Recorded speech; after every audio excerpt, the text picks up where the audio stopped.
Good evening, sir. Good evening, sir. নমস্কার নমস্কার Sir, namaskar. Good evening. হ্যাঁ। Blog.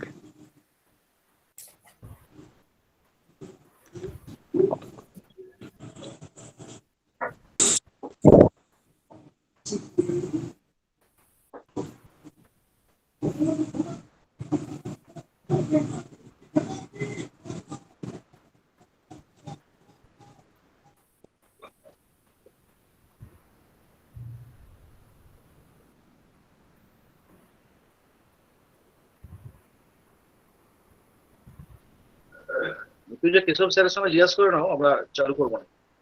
হ্যাঁ স্যার। চালু করবো নাকি একবার দেখে নে। এবার wait for 2 minutes or 1 minute। Okay sir. Keshab sir. হ্যাঁ স্যার, আর 1 মিনিট। আচ্ছা আচ্ছা।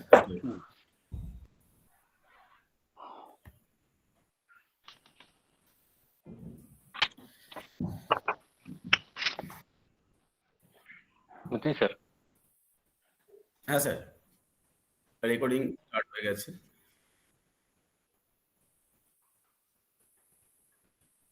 শুরু করবো স্যার? হ্যাঁ, ঠিক আছে, আর দেরি করো না।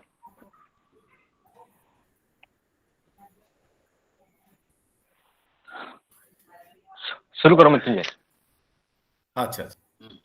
নমস্কার, very good evening to all of you.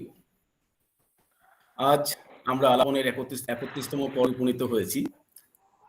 আমরা অত্যন্ত আনন্দের সঙ্গে এবং গর্বের সঙ্গে বিনম্র চিত্তে সকলেই বাঙালি জনজাতির সবচেয়ে বড় উৎসব, বাঙালির সবচেয়ে বড় উৎসব শারদীয়ার শুভ বিজয়ার প্রণাম জানাই উপস্থিত সকলকে। আজকের এই আলাপনের 31তম পর্বে আমাদের সঙ্গে ইতিমধ্যে যুক্ত হয়েছেন আমাদের প্রথম পর্বের মুখ্য আলোচক অধ্যাপক অলোক কুমার ব্যানার্জি মহাশয়, অধ্যাপক পরিমল মহাশয় থেকে শুরু করে ডক্টর প্রমোদ কুমার দাস সহ বিশিষ্ট শারীর শিক্ষাবিদ ভারতবর্ষের বিভিন্ন প্রান্ত থেকে। তৎসঙ্গে আজকের যিনি মুখ্য আলোচক आज हमारे बीच के रूप में उपस्थित है डॉक्टर राजीव चौधरी सर, वो भी ऑलरेडी प्रेजेंट हुआ है। উপস্থিত আছেন আমাদের মহাবিদ্যালয়ের সম্মানীয় অধ্যক্ষ ডক্টর দেবপ্রসাদ সাহু স্যার, উপস্থিত আছেন আমাদের মহাবিদ্যালয়ের শারীর শিক্ষা বিভাগের অধ্যাপিকা ডক্টর নিতু দত্ত ম্যাডাম, উপস্থিত আছেন ডক্টর গোপ স্যার। সবাইকেই যথাযোগ্য সম্মান, শ্রদ্ধা এবং কৃতজ্ঞতা জানিয়ে আলাপনের 31তম পর্বের শুভ সূচনা করার জন্য এবং স্বাগত ভাষণ আমি অনুরোধ করব আমাদের মহাবিদ্যালয়ের সম্মানীয় অধ্যক্ষ ডক্টর দেবপ্রসাদ সাহু মহাশয়কে।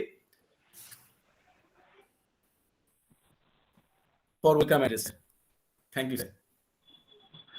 নমস্কার, প্রণাম, আদাব, শুভ সন্ধ্যা।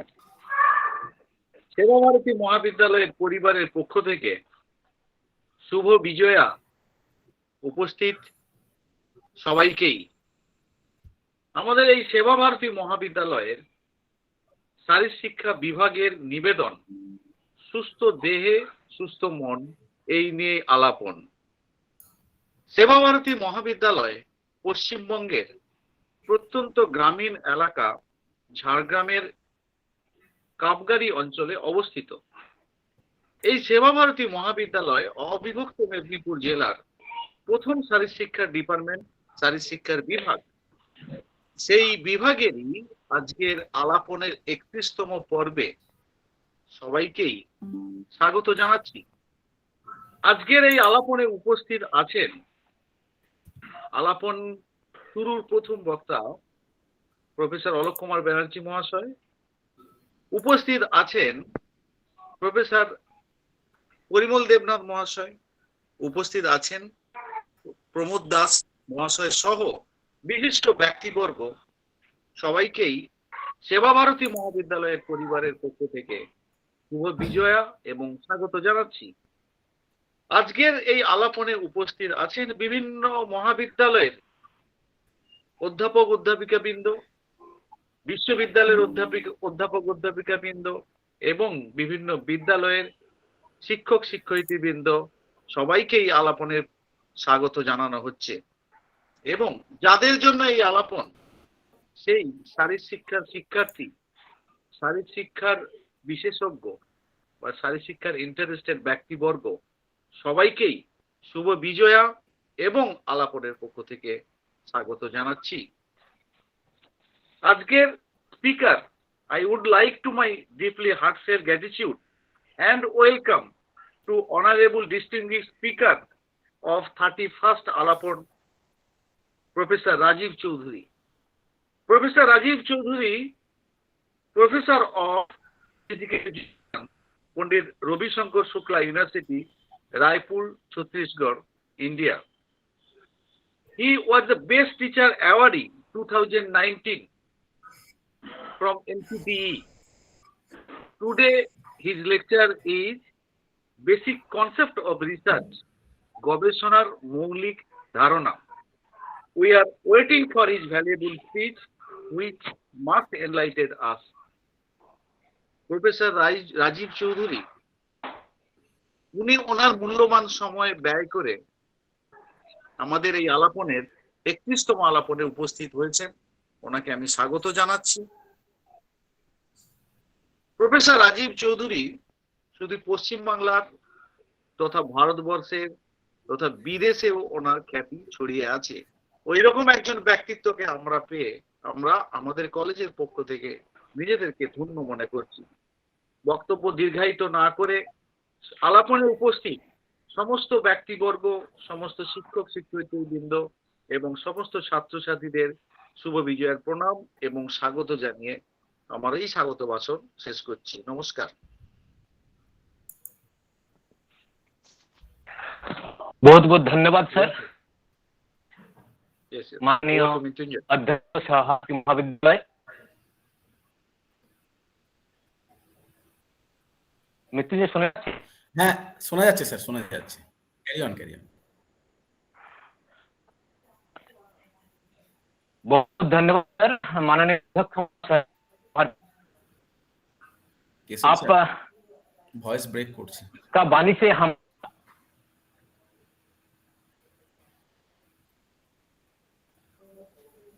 आपका वाणी से हमारा शुभारंभ होता है। इसी चलते चलते हम लोग 31 तक आ चुके हैं। आज हमारा बीच इस रूप में उपस्थित है प्रोफेसर डॉक्टर राजीव चौधरी महाशय।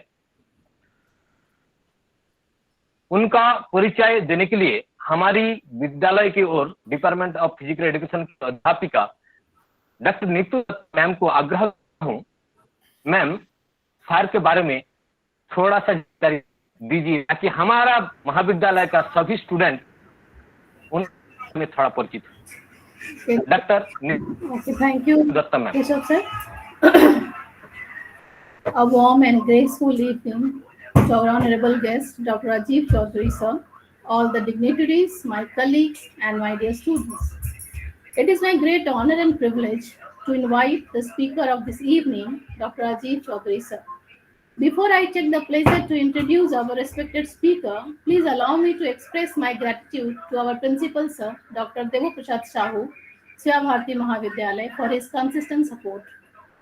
I would like to thank entire technical group of Alapon for planning and executing very much efficiently and conducting lecture on very much relevant issues. It gives me immense pleasure to welcome and introduce Dr. Rajiv Chaudhary sir.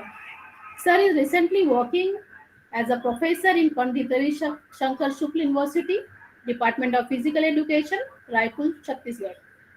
He specialized in exercise physiology, statistics, Sahyog meditation, yoga, judo, self-defense, kabaddi, and wrestling.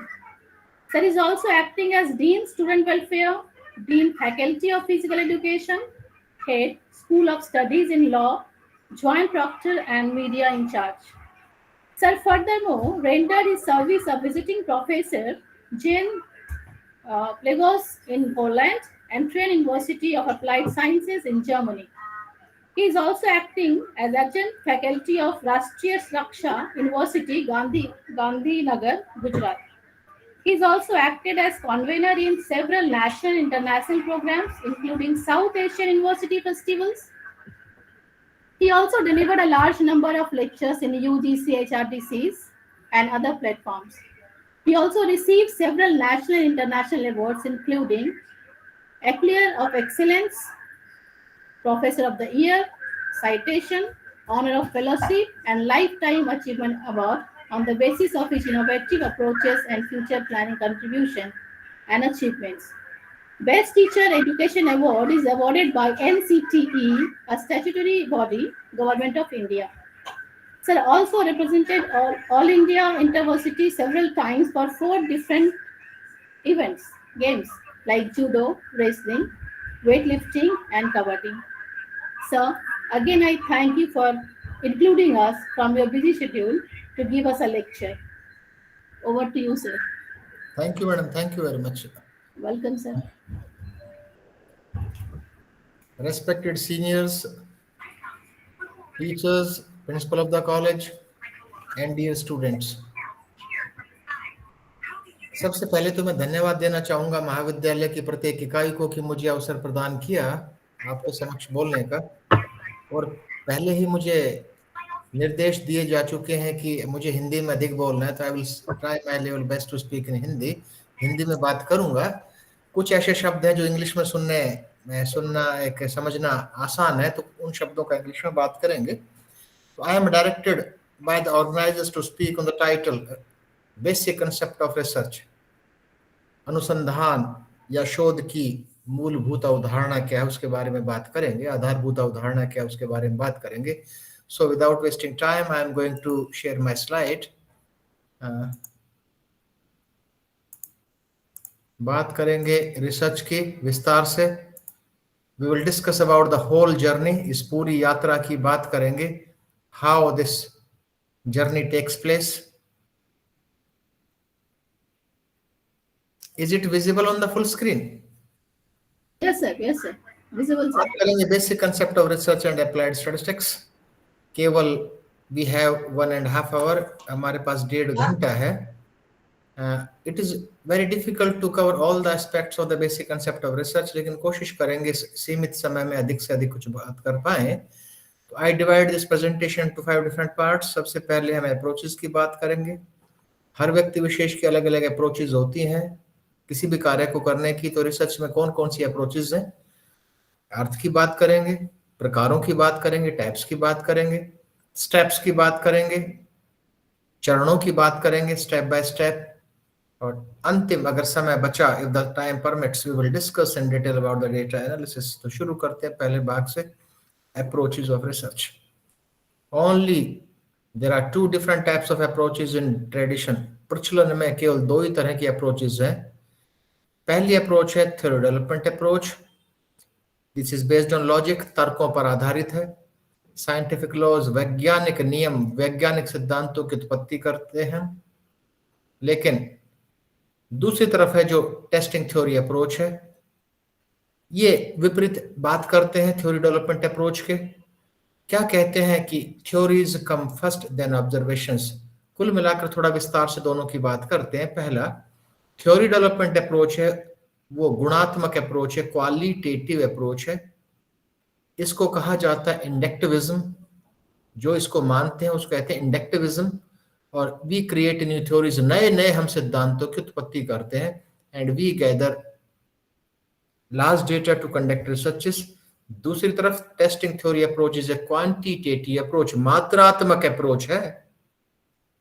उसको कहा था हमने इंडक्टिविज्म, इसको हम कहते हैं deductivism. लेकिन we are talking about the physical education and sports researches. हम बात कर रहे हैं शारीरिक शिक्षा और खेल के क्षेत्र में किए जाने वाले अनुसंधानों की। तो खेल के क्षेत्र में जो हम रिसर्चेस करते हैं, जो अनुसंधान करते हैं, जो शोध करते हैं, there is no sharp line dividing these 2 approaches. बड़ा मुश्किल है कहना कि फिजिकल एजुकेशन के क्षेत्र में हम थ्योरी डेवलपमेंट अप्रोच को अपनाते हैं या टेस्टिंग थ्योरी अप्रोच को अपनाते हैं। आमतौर पर we do deductive since we use earlier studies. हम जो अपनाते हैं टेस्टिंग थ्योरी अप्रोच। लेकिन कुल मिलाकर we should keep in the entirety of our mind, हम अपने मस्तिष्क में बैठा लें कि जो हमारी अप्रोच है, ना ही पूर्ण रूप से, बहुत महत्वपूर्ण कथन है, हमारी जो अप्रोच है ना ही पूर्ण रूप से थ्योरी डेवलपमेंट अप्रोच है, ना ही हमारी अप्रोच पूर्ण रूप से टेस्टिंग थ्योरी अप्रोच है। और approach is A mixed approach, दोनों का मिश्रण है।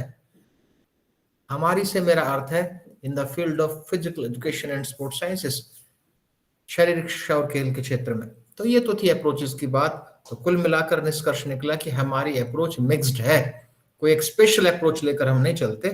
अब बात करते हैं, अब कहानी शुरू होती है। Let's start the story. Meaning of research, अनुसंधान का अर्थ, शोध का अर्थ। सबसे पहले शाब्दिक अर्थ की बात करते हैं। और मुझे कहा गया है कि कुछ बीपीएड और एमपीएड के विद्यार्थी हैं, तो बिल्कुल रूट लेवल से शुरू करेंगे कि this word consist of 2 words, re and search is equal to research. Re और सर्च से मिलकर ये रिसर्च शब्द बना है। Re means again, search means to find out. Re का अर्थ है अगेन, दोबारा, पुनरावृत्ति। सर्च का मतलब है खोजना। तो पुनरावृत्ति की प्रकृति है, to find out again and again is known as research. ये तो बात हुई शाब्दिक अर्थ की। If we talk about the derived meaning, तो यदि हम इस शाब्दिक अर्थ को माने कि to find out again and again is known as research, तो बार बार पुनरावृत्ति की आवश्यकता क्यों पड़ती है? एक बार सत्य स्थापित हो गया, when we established truth, what is the need to find out again and again? एक बार यदि हमने सत्य स्थापित कर दिया तो बार बार उसको दोहराने की आवश्यकता क्या है? इसको थोड़ा सा रोकते हैं, इस बात को, कि what is the need to find out again and again, इसकी बात करेंगे। लेकिन एक विस्तारित अर्थ की बात करते हैं। रिसर्च एज ए प्रोसेस, एक प्रक्रिया के रूप में। हम सब जानते हैं creation of knowledge is known as research. नए ज्ञान की उत्पत्ति ही अनुसंधान है। लेकिन ध्यान रहे, बड़े बड़े प्रगाढ़ विद्वान, बड़ी बड़ी प्रगाढ़ विदुषियों ने कहा है कि every creation of knowledge can not be considered as a part of research. प्रत्येक ज्ञान की उत्पत्ति को अनुसंधान या शोध के क्षेत्र में नहीं रखा जा सकता। क्यों? That should be acceptable in the society, वो समाज में स्वीकार्य हो। यदि समाज कहता है कि नहीं अस्वीकार्य, that can not be considered as a part of research. हम अब बात करेंगे रिसर्च एज ए प्रोसेस, प्रक्रिया के रूप में। प्रक्रिया है ना, प्रक्रिया क्यों है? पहले हम प्रॉब्लम को आइडेंटिफाई करते हैं, उसके बाद हम ऑब्जेक्टिव बनाते हैं, उद्देश्यों का निर्माण करते हैं, फिर परिकल्पना का निर्माण करते हैं, फिर आंकड़ों का एकत्रीकरण करते हैं, फिर आंकड़ों का विश्लेषण करते हैं। प्रक्रिया का अर्थ है कि हम एक से अधिक एक्टिविटीज गए। तो ये प्रक्रिया ऐसी है जो कि प्रॉब्लम से शुरू होती है एंड एंड्स एट सॉल्यूशन। शोध, अनुसंधान, रिसर्च वो प्रक्रिया है जो प्रॉब्लम से शुरू होकर सॉल्यूशन तक हमें ले जाती है। और हम सब जानते हैं कि जहां एक से अधिक गतिविधियां की जाए वो कहलाता है प्रोसेस।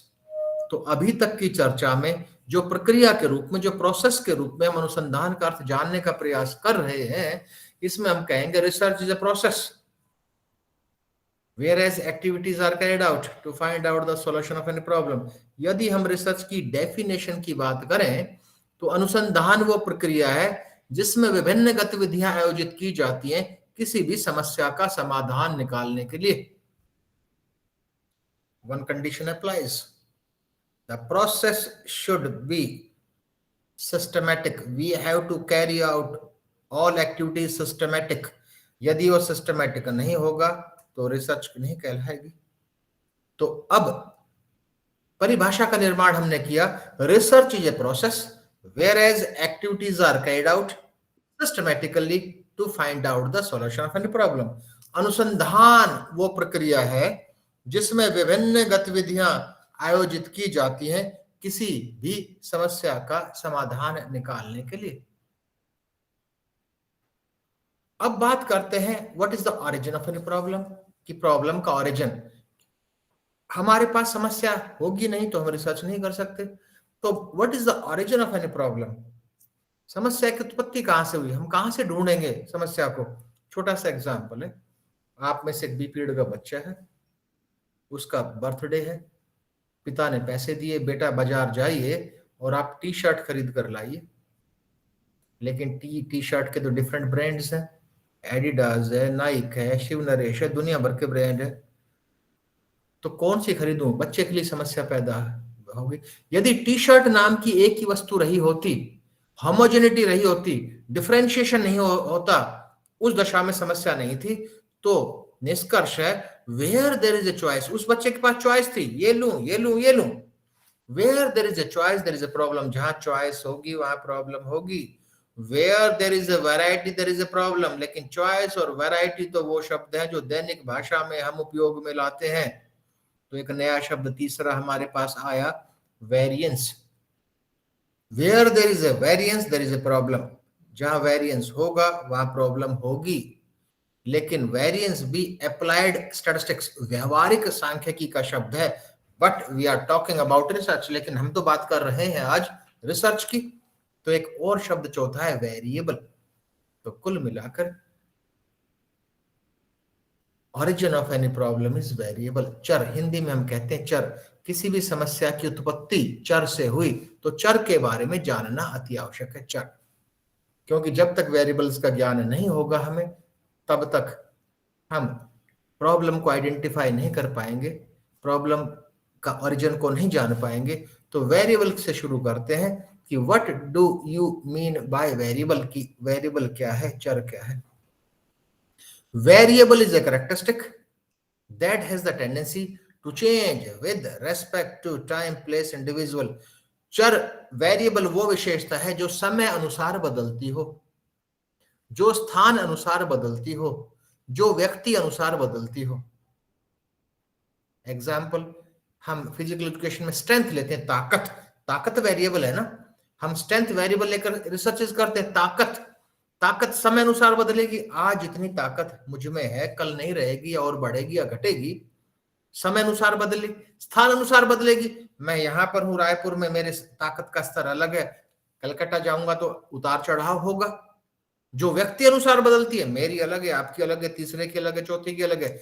जो समय, स्थान और व्यक्ति अनुसार परिवर्तनशील हो, वो वेरिएबल है, चर।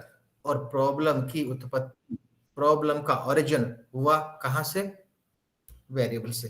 तो कोई भी रिसर्चर, कोई भी अनुसंधान करता, कोई भी शोधार्थी जब कोई भी अनुसंधान करता है तो उसको चर का ज्ञान होना चाहिए। We should have an idea about the variables. तो अब बात करेंगे variables and their types.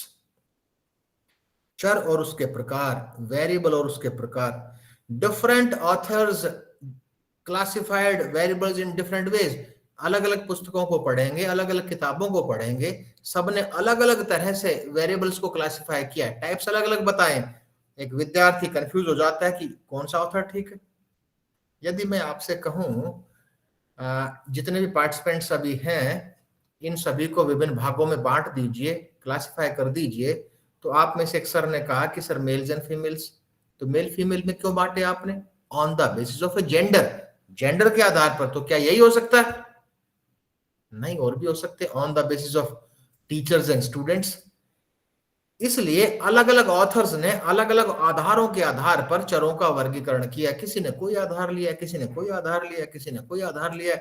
तो यहाँ दो तरह के क्लासिफिकेशंस के बारे में बात करेंगे, जो कि मेन क्लासिफिकेशन है वेरिएबल के, on the basis of A causal model.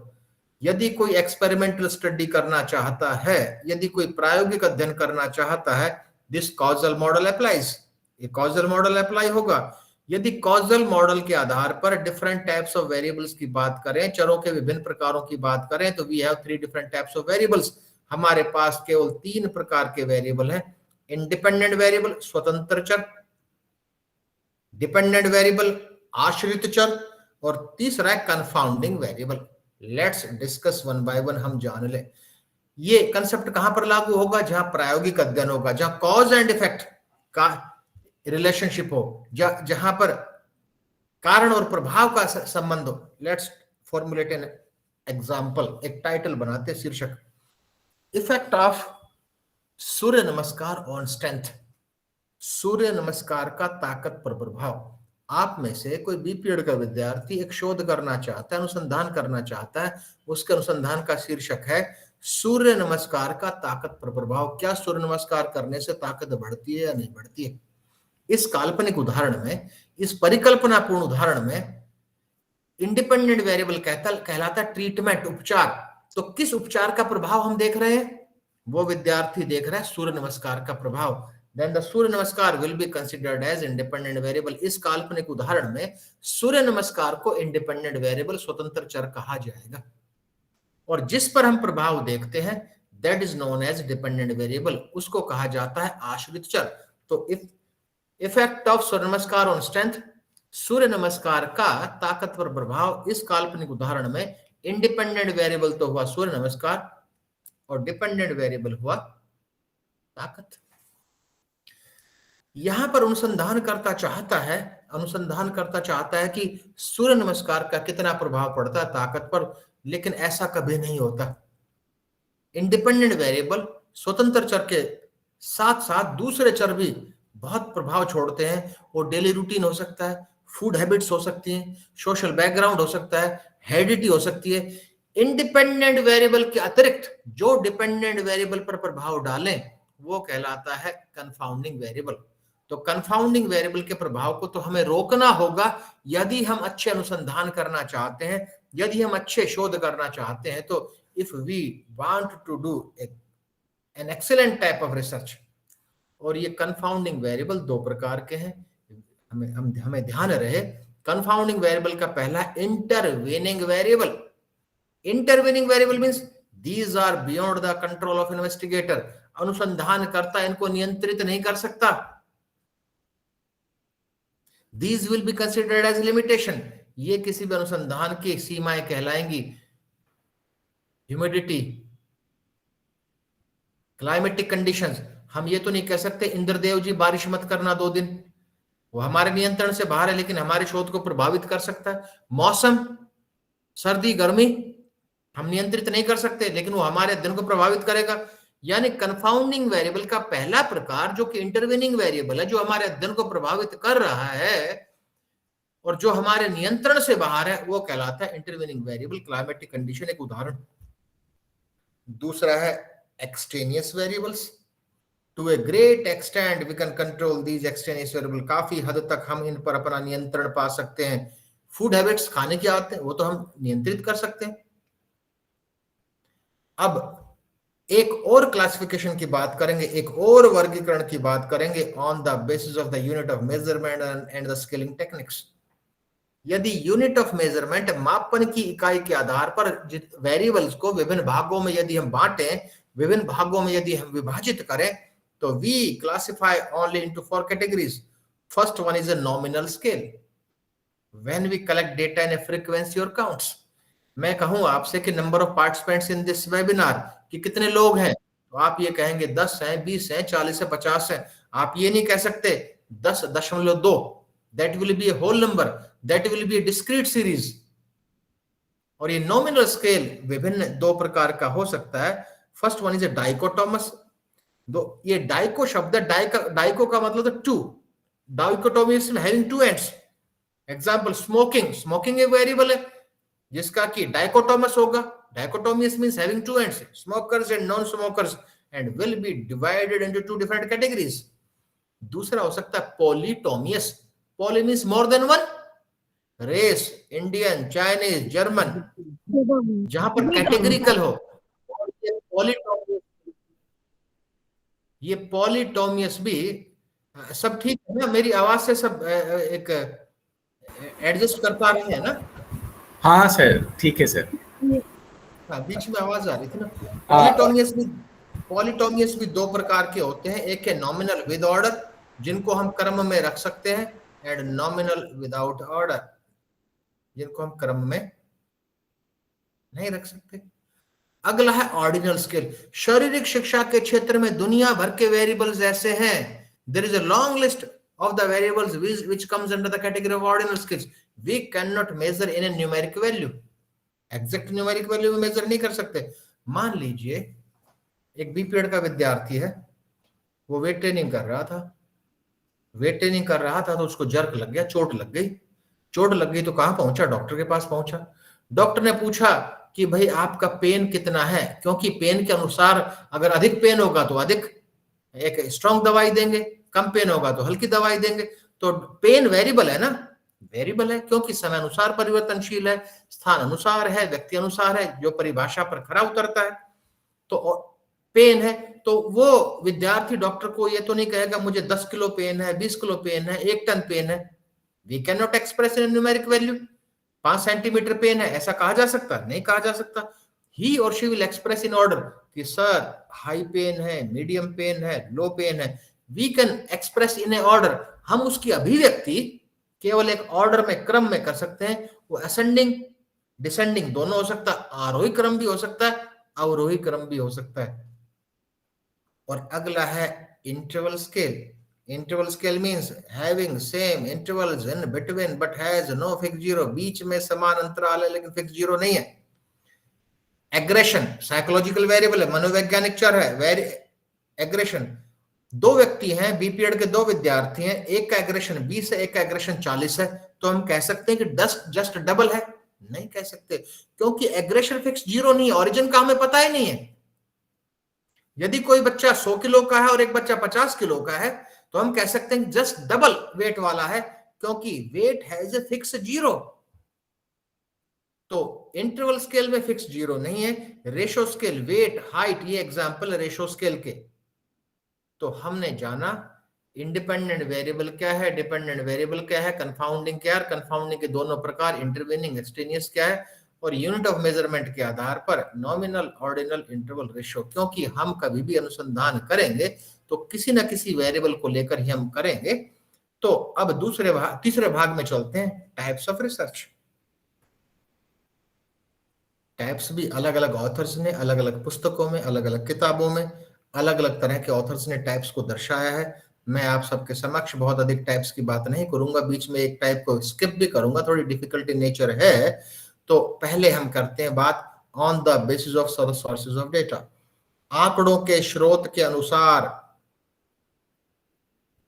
अनुसंधान का वर्गीकरण 2 ही प्रकार का है, क्वालिटेटिव एंड क्वांटिटेटिव।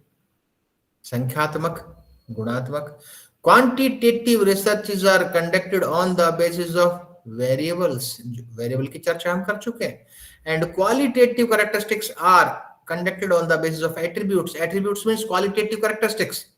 एक एग्जांपल था पेन। दूसरा, मैं पूछूं कि आपका दोस्त कितना सुंदर है, तो आप ये कहेंगे कि 5 टन सुंदर है? No, you will express yes he has excellent beauty. तो beauty is an example of the attribute. Beauty example है। सीवियरिटी ऑफ पेन, दर्द का स्तर, ये एग्जांपल है एट्रीब्यूट्स के। तो quantitative researches are conducted on the basis of variables, on the other hand qualitative researches are conducted on the basis of attributes.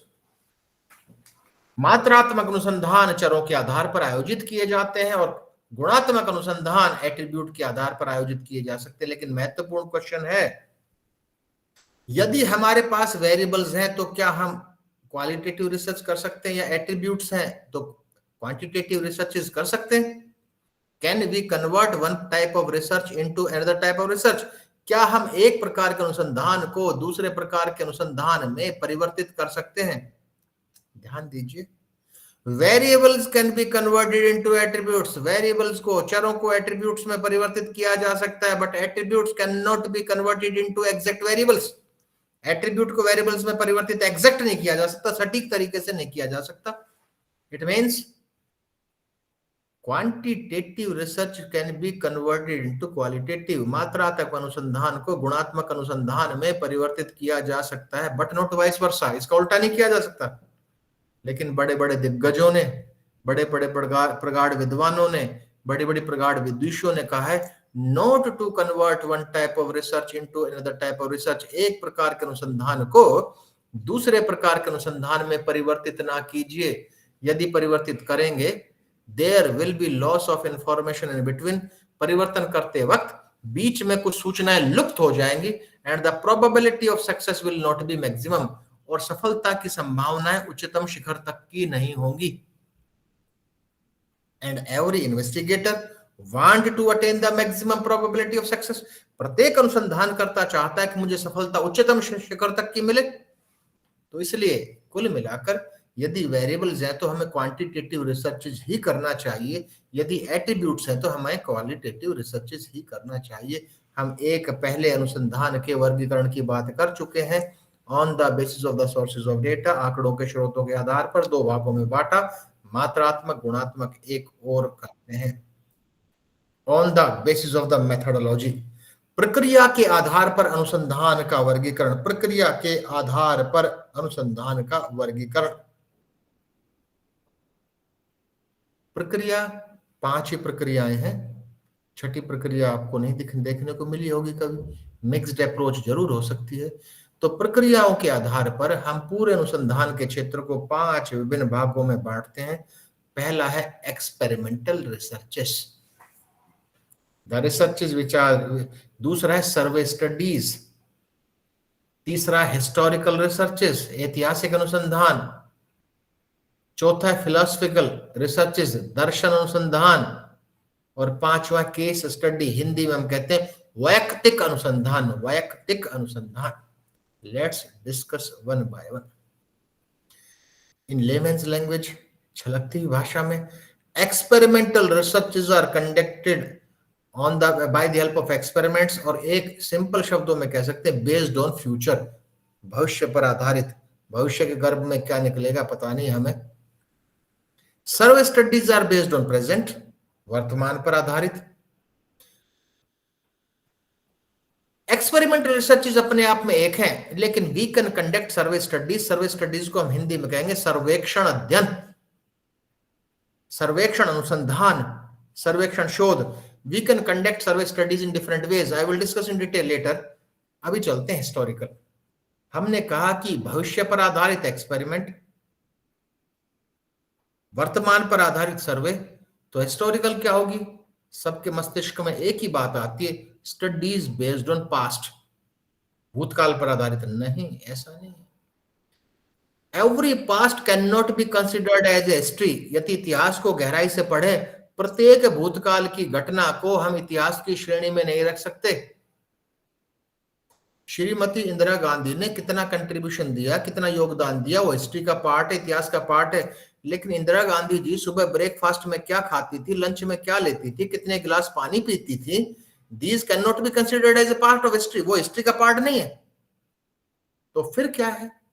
It means अनुसंधानकर्ताओं को ध्यान रखना है, the studies based on meaningful past, अर्थपूर्ण भूतकाल पर आधारित जो भी अध्ययन होगा वो कहलाएगा हिस्टोरिकल रिसर्च।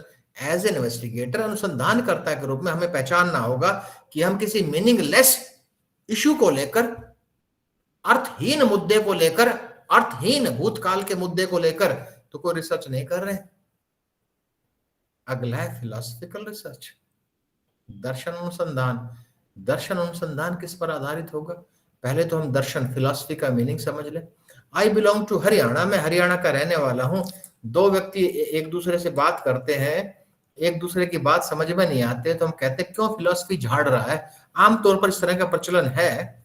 इट मीन्स, इसका अर्थ हुआ कि something which is very difficult in nature, कि प्रकृति से कोई बड़ा मुश्किल सा समझ में नहीं आया तो हम कहते हैं तो फिलॉसफी झाड़ रहा है। पर ऐसा नहीं है। फिलॉसफी का अर्थ क्या है? फिलॉसफी है क्या? बीपीएड का बच्चा है, उसने दोस्त से पूछा कि मेरी टी शर्ट कैसी है। उसने कहा कि बड़ी अच्छी है। उसका दूसरा दोस्त बोला कि बड़ी अच्छी नहीं है, तो बहुत ही बहुत अच्छी है। तीसरा बोला ना तो ये अच्छी है ना बहुत अच्छी है, ये तो बहुत बहुत बहुत बहुत अच्छी है। तीनों का डिग्री बढ़ गई। एक ने अच्छा बताया, एक ने बहुत अच्छा बताया, एक ने बहुत ही बहुत अच्छा बताया। चौथा कहता है ना तो ये अच्छी है, ना ये बहुत अच्छी है, ना ये बहुत ही बहुत अच्छी है, यह अल्टीमेट है। अल्टीमेट मीन्स, अल्टीमेट का अर्थ हुआ that is last, nothing beyond that. अच्छी से बहुत अच्छा हो सकता है, बहुत अच्छे से बहुत अच्छा हो सकता है। अल्टीमेट मीन्स इससे अच्छा हो नहीं सकता, इस ब्रह्मांड में ऐसी टी शर्ट है ही नहीं। ये तो अर्थ हुआ अल्टीमेट शब्द का।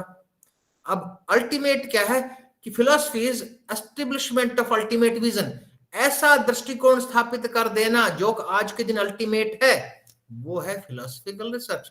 It means philosophical researches are based on vision, दृष्टिकोण पर आधारित। लेकिन 3 शब्द और जोड़ दिए, based on vision, based on views, based on ideas, based on concepts. लेकिन मोर और लेस चारों शब्दों का लगभग अर्थ वही है। अब बात करते हैं केस स्टडीज का। एक बार दोहराते हैं। भविष्य पर आधारित अध्ययन, एक्सपेरिमेंट, वर्तमान पर आधारित सर्वेक्षण, अर्थपूर्ण भूतकाल पर आधारित historical, vision, views, ideas, concept पर आधारित फिलोसफिकल। अब केस स्टडीज क्या है? केस स्टडीज आप कहेंगे सचिन तेंदुलकर पर भी हो सकती है, किसी भी खिलाड़ी पर हो सकती है, किसी यूनिवर्सिटी पर हो सकती है, किसी बिल्डिंग पर हो सकती है, किसी खेल पर, हॉकी पर भी हो सकती है। तो एक लाइन में यदि हम परिभाषित करें तो studies based on any social unit, किसी भी सामाजिक इकाई का अध्ययन कहलाता है केस स्टडीज। किसी भी सामाजिक इकाई का अध्ययन कहलाएगा केस स्टडीज। अब there is a long list of the social unit, सामाजिक इकाई की तो लंबी सूची है। इंडिविजुअल हो सकता है, विश्वविद्यालय हो सकता है, महाविद्यालय हो सकता है, अपरेटस हो सकता है, बिल्डिंग हो सकती है, कास्ट हो सकती है, क्लास हो सकती है। Whole study is centred around a particular case. देखिए इस स्लाइड में आपने देखा होगा एक्सपेरिमेंटल, हिस्टोरिकल, फिलोसफिकल और केस स्टडीज एक साइज के हैं, लेकिन सर्वेक्षण स्टडीज का साइज इसमें बढ़ाया हुआ है। यह प्रदर्शित करता है शहरी शिक्षा के क्षेत्र में 90% से अधिक अध्ययन सर्वेक्षण अध्ययन है। एक्सपेरिमेंटल कब मिलेंगे, हिस्टोरिकल और कम मिलेंगे, फिलोसफिकल नाम मात्र के मिलेंगे, केस स्टडीज भी कुछ ही मिलेंगे। Maximum studies comes under the category of survey studies. अधिकतर अध्ययन, जितनी भी पीएचडी देख लीजिए आप, लगभग अधिकतर सर्वे स्टडीज है। और सर्वे स्टडीज विभिन्न उप प्रकारों से आयोजित किए जा सकते हैं। We can conduct survey studies by different ways. First one is comparative survey, तुलनात्मक अध्ययन। वेस्ट बंगाल और उड़ीसा के खिलाड़ियों का तुलनात्मक अध्ययन, हॉकी फुटबॉल के खिलाड़ियों का तुलनात्मक अध्ययन, आर्ट्स कॉमर्स साइंस के विद्यार्थियों की ताकत का तुलनात्मक अध्ययन। वी कंपेयर बिटवीन 2 और मोर देन 2 ग्रुप, 2 या 2 से अधिक समूहों की हम तुलना करके जो अध्ययन करते हैं वो कंपैरेटिव स्टडी। नेक्स्ट, तुलना किसके बीच में होगी? ग्रुप्स के बीच में, समूह के बीच में। और रिलेशनशिप, सह संबंधात्मक अध्ययन, relationship between performance and motor components, relationship between strength and judo performance, judo के प्रदर्शन और ताकत के बीच में सह संबंध। कंपैरिजन ग्रुप्स के बीच में होता है, रिलेशनशिप वेरिएबल्स के बीच में होता है, चरों के बीच में। और थोड़ा जटिल example, relationship of the risk of cancer and lifestyle, जीवन शैली ऑफ और कैंसर के जोखिम के बीच में सह संबंधात्मक अध्ययन। Best type of survey studies are known as prediction studies। लेकिन बेशक किताबों में prediction शब्द का हम उपयोग करते हैं, लेकिन prediction शब्द से अधिक उपयोगी शब्द है estimation। prediction का हिंदी में शब्द है भविष्यवाणी। अनुसंधान करता, शोध करने वाला, रिसर्च करने वाला भविष्यवाणी नहीं करता, वास्तव में वो अनुमान लगाता है। आपके सर हैं, बीपीएड को पढ़ाते हैं, शादी हो गई उनकी, शादी होगी तो बेटा भी हो गया। हम चाहे कितना भी कहें बेटा बेटी बराबर है, लेकिन फिर भी समाज में आज भी देखने को मिलता है बेटा पैदा होता है तो अधिक खुशी होती है, एक सामान्य सी बात है। तो सर के घर में खुशी का माहौल है, सभी रिश्तेदार इकट्ठे हो गए, दादा दादी, नाना नानी, मामा मामी सब इकट्ठे हो रहे हैं, क्योंकि जश्न का माहौल है। और आपके सर के कुलीग दोस्त जो कि महाविद्यालय पढ़ाते, वो बधाई देने पहुंचे हुए। बच्चे की माँ लेटी हुई है, 4 दिन का बच्चा बगल में लेटा हुआ है, आपके सर और उनके मित्र बैठे हुए हैं। मित्र कहते हैं भाई आपको बहुत बहुत बधाई। वो पूछते हैं किस बात की? बेटा मेरे लिए तो बेटा बेटी बराबर हो। नहीं, मैं बेटे के लिए बधाई नहीं दे रहा हूं, आपका बेटा बड़ा होकर 6 फुट का बनेगा। ऐसे वो कौन से अंतर्यामी थे? नहीं, ही इज इंटेलिजेंट है वो। उन्होंने देखा दादा दादी, नाना नानी सभी रिश्तेदार 6-6 फुट के हैं, तो बच्चा लड़का 6 फुट का होना स्वाभाविक सी बात है। कि ही predicted unknown on the basis of known. Known के आधार पर, ज्ञात के आधार पर अननोन, अज्ञात की भविष्यवाणी की है, अनुमान लगाया है। इस प्रक्रिया को हम कहते हैं prediction studies. Prediction of the judo performance on the basis of motor qualities. आज मोटर क्वालिटीज इतनी है तो जूडो परफॉर्मेंस कितनी होगी? यानी we predict unknown on the basis of known. और अच्छी भाषा में और गहरी भाषा में और रिसर्च की भाषा में कि bye the help of the establishment of regression models, linear regression, multiple regression, logistic regression, regression models बनाकर जितने हमारे प्रिडिक्शन स्टडीज के आधार पर आप फैट परसेंटेज मेजर करते हैं, prediction of the fat percentage on the basis of skin folds, skin fold means known, unknown means fat percentage, कि we predict unknown on the basis of known. और बहुत अधिक देखने को मिलते हैं descriptive studies by the help of the measures of central tendency and by the help of measures of variability, विचलन के माप पर आधारित और केंद्रीय प्रवृत्ति के माप पर आधारित, mean, median, mode, range, quartile deviation, mean deviation, standard deviation, उसके आधार पर हम एग्जाम्पल है नॉर्मेटिव स्टडीज हैं, प्रोफाइल स्टडीज हैं, वेयर वी कैरेक्टराइज, तो वो डिस्क्रिप्टिव स्टडीज है। तो कुल मिलाकर हमने इस वर्गीकरण की बात की। देखिए, याद कीजिए, प्लीज रिकॉल, दो तरह के वर्गीकरण की बात हम कर चुके हैं। पहले वर्गीकरण का आधार था सोर्सेज ऑफ डेटा, आंकड़ों के स्रोत, दो भागों में बांटा था। दो ही टाइप्स की रिसर्चेज हो सकती है, क्वांटिटेटिव, क्वालिटेटिव, मात्रात्मक, गुणात्मक। और इस क्लासिफिकेशन का जिसकी हम चर्चा कर रहे हैं, इसका आधार है मेथोडोलॉजी, प्रक्रिया। और प्रक्रिया के आधार पर हमने 5 ही प्रकार की प्रक्रियाएं हो सकती हैं: एक्सपेरिमेंटल, प्रायोगिक, सर्वे स्टडीज, सर्वेक्षण, हिस्टोरिकल, ऐतिहासिक, फिलोसफिकल, दर्शन अनुसंधान, केस स्टडीज, वैयक्तिक अध्ययन। और सर्वे स्टडीज के भी हमने 4 सब क्लासेस की बात कर ली: comparative, relationship, prediction and descriptive. अब एक क्लासिफिकेशन की ओर बात करेंगे, on the basis of the scope and utility, क्षेत्र और उपयोगिता के आधार पर। प्रत्येक अनुसंधान की, प्रत्येक शोध की, प्रत्येक रिसर्च की उपयोगिता समान नहीं हो सकती। किसी का उपयोगिता कम है, किसी की अधिक है, किसी की मीडियम है। यदि उपयोगिता के आधार पर हम पूरे अनुसंधान के क्षेत्र को यदि हम विभिन्न भागों में विभाजित करना चाहें, तो we can divide into 3 categories. हम केवल 3 विभिन्न भागों में विभाजित करते हैं। पहला है एक्शन रिसर्च, दूसरा है अप्लाइड रिसर्च, तीसरा है basic research. Let's discuss one by one, एक के बाद एक की चर्चा करते हैं। एक्शन रिसर्च, एक्शन रिसर्च की बात करते हैं। एक्शन रिसर्च, मैं आपसे पूछूं, रिसर्च शुरू कहां से होती है? थोड़ा सा इंटरेक्शन होगा तो मुझे भी अच्छा लगेगा। मैं आपकी टेस्टिंग नहीं करूंगा। कोई भी आप में से कोई बताया कि रिसर्च कहां से शुरू होता है?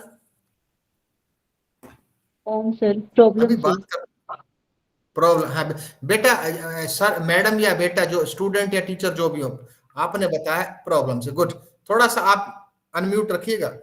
प्रॉब्लम से शुरू हुआ, एंड ज़ेड कहां खत्म हुआ?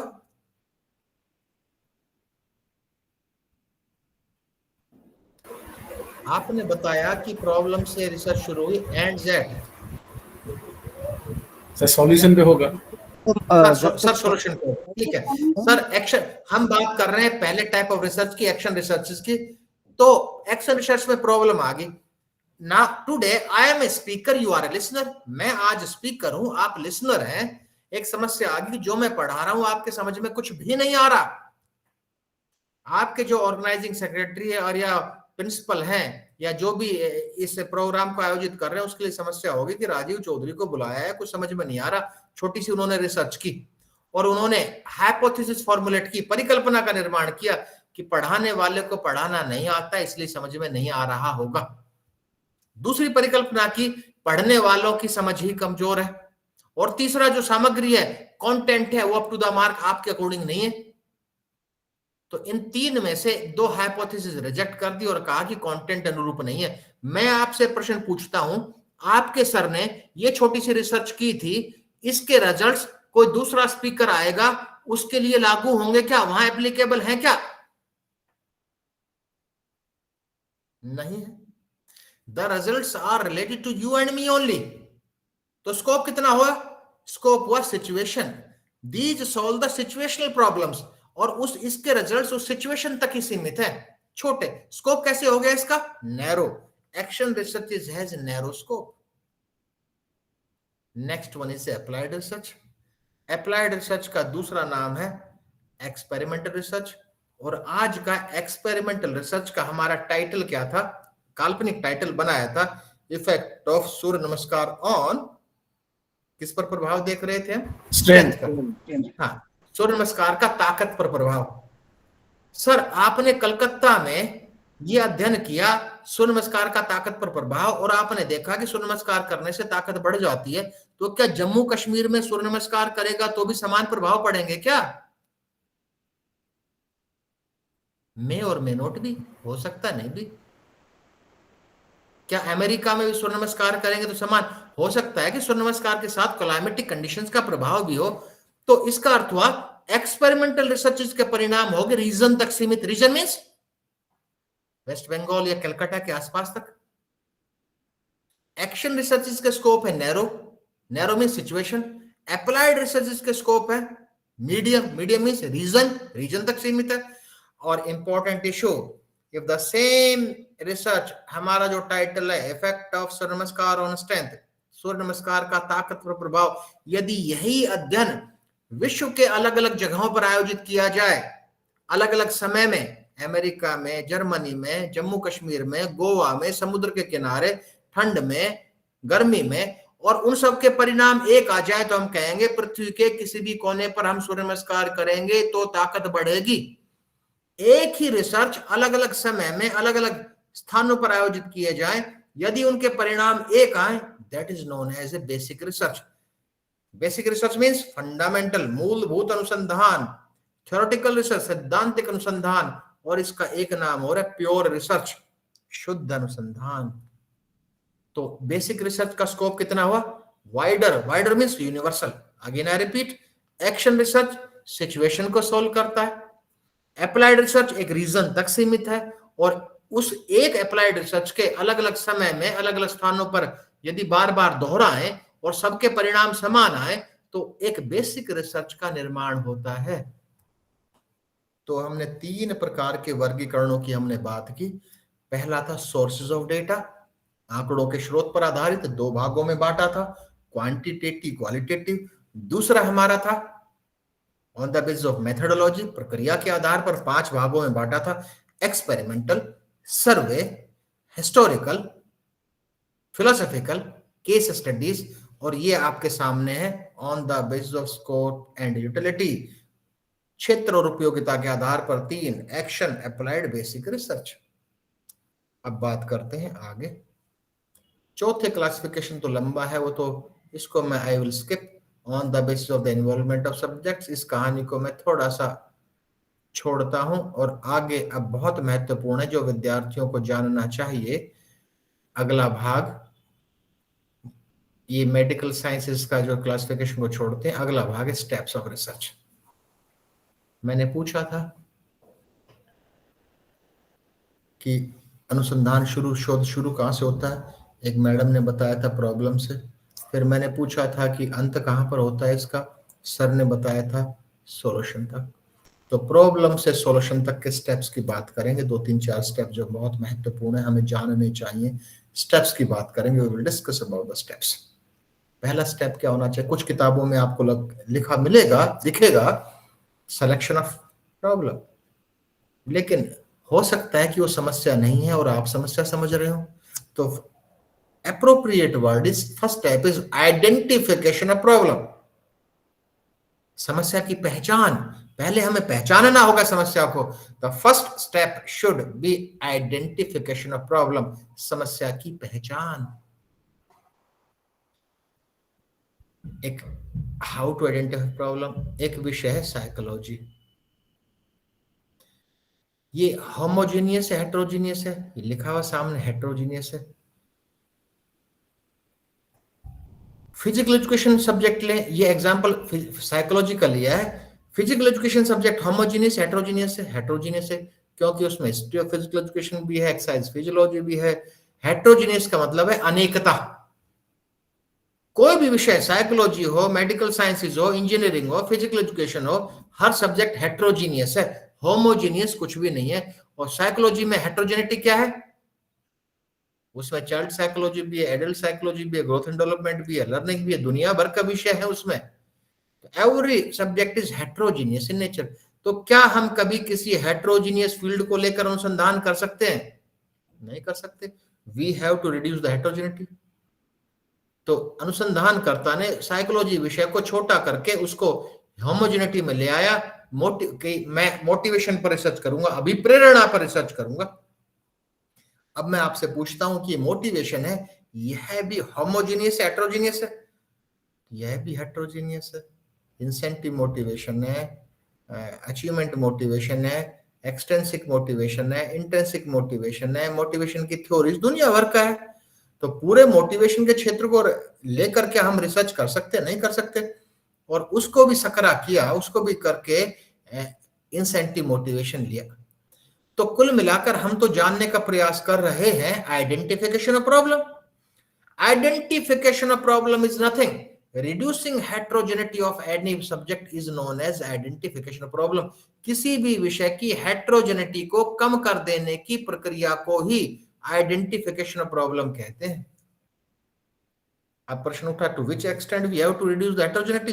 किस हद तक हमें हेट्रोजेनिटी को रिड्यूस करते जाना? Answer is till the selection of variables, चर के चयन तक।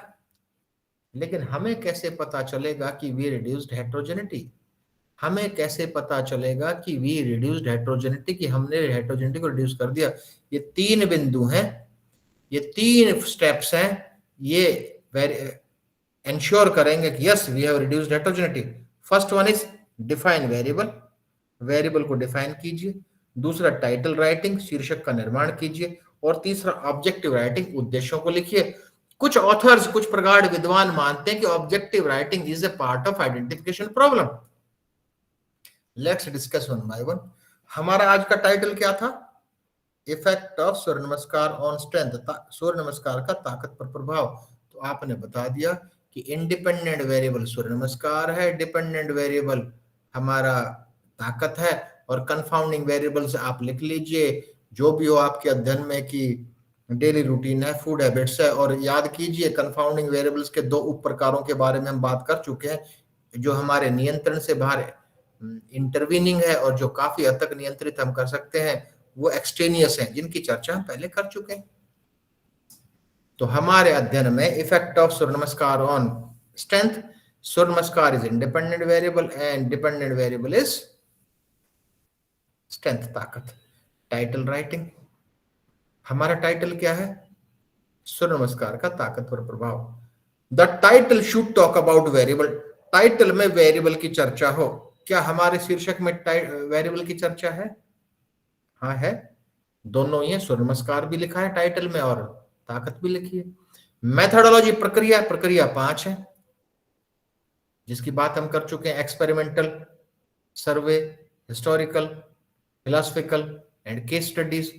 तो क्योंकि हमारे शीर्षक में इफेक्ट शब्द है, इफेक्ट शब्द का अर्थ है कि एक्सपेरिमेंटल स्टडी, या आप ये भी लिख सकते हो an experimental study on the effect of Surya Namaskar on strength. तीसरा पॉपुलेशन, एक अच्छे शीर्षक में पॉपुलेशन की चर्चा भी होनी चाहिए। तो क्या पॉपुलेशन की चर्चा है? नहीं है। इसका मतलब हमारा शीर्षक अधूरा था। तो पूर्ण शीर्षक होगा effect of Surya Namaskar on the strength of Calcutta males, Calcutta के पुरुषों पर सूर्य नमस्कार का ताकत पर प्रभाव, ये शीर्षक होगा। एक अच्छा शीर्षक कहलाता है जिसमें वेरिएबल की चर्चा भी हो। एक अच्छा शीर्षक कहलाता है जिसमें मेथोडोलॉजी की भी चर्चा हो। एक अच्छा शीर्षक कहलाता है जिसमें पॉपुलेशन की भी चर्चा हो। और ऑब्जेक्टिव राइटिंग एक नया चलन है। We can write objectives in interrogative sentences also. Is there any effect of सूर्य नमस्कार on strength? क्या सूर्य नमस्कार का ताकत पर प्रभाव पड़ेगा? प्रश्न अपने आप में ही उद्देश्य का निर्धारण करता है। आप टॉप जर्नल्स में Scopus index, PubMed index, web of science index journals में आप देखेंगे तो उसमें you will find the objectives, जो भी ऑब्जेक्टिव्स वो लिखे रहते हैं एक इंटेरोगेटिव सेंटेंसेस में, प्रश्नवाची वाक्य में, you will find in an interrogative sentences. तो हमने पहले स्टेप की बात कर ली, पहले आपने आइडेंटिफाई कर लिया। आइडेंटिफाई करने का अर्थ है आपने वेरिएबल भी डिफाइन कर दिए, टाइटल भी लिख दिया, ऑब्जेक्टिव भी लिख दी। अब आप क्या करेंगे दूसरे स्टेप में? Second step. यहां देखिए कोई कंट्रोवर्शियल इशू नहीं होना चाहिए। आप कहेंगे सर उस ऑथर ने कुछ और बताया था, बेस्ट पॉसिबल स्टेप्स की बात कर रहे हैं, best possible steps. Second step है फॉर्मुलेशन ऑफ हाइपोथेसिस, परिकल्पना का निर्माण। परिकल्पना का निर्माण, परिकल्पना क्या है? किसी विद्यार्थी से मैं पूछूं, फिर मैं अपने ढंग से बताऊंगा परिकल्पना क्या है, हाइपोथेसिस क्या है।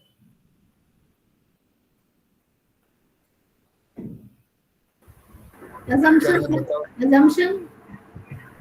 Assumption, tentative assumption। हाँ टेंटेटिव अजम्पशन बताया आपने, लेकिन इसमें प्रगाढ़ विद्वानों ने थोड़ा every assumption can not be considered as a hypothesis. प्रत्येक अनुमान टेस्टेबल होना चाहिए। आपने कहा, एक छोटा सा एग्जांपल लिया कि मैं सिक्का उछालूंगा तो क्या आएगा, तो आप परिकल्पना, मैं सिक्का उछालूंगा तो हेड आएगा, या मैं सिक्का उछालूंगा तो टेल आएगी। आप ये नहीं कहेंगे कि मैं सिक्का उछालूंगा तो हवा में तैरता रहेगा, है तो अनुमान ना, लेकिन ऐसा अनुमान नहीं होना चाहिए without any logics, that should be testable. तो कुल मिलाकर परिभाषा है, only intelligent assumptions are known as hypothesis, only intelligent, every assumption cannot be considered as hypothesis। प्रत्येक अनुमान, प्रत्येक पूर्व अनुमान परिकल्पना की श्रेणी में नहीं रखा जा सकता, that should be testable।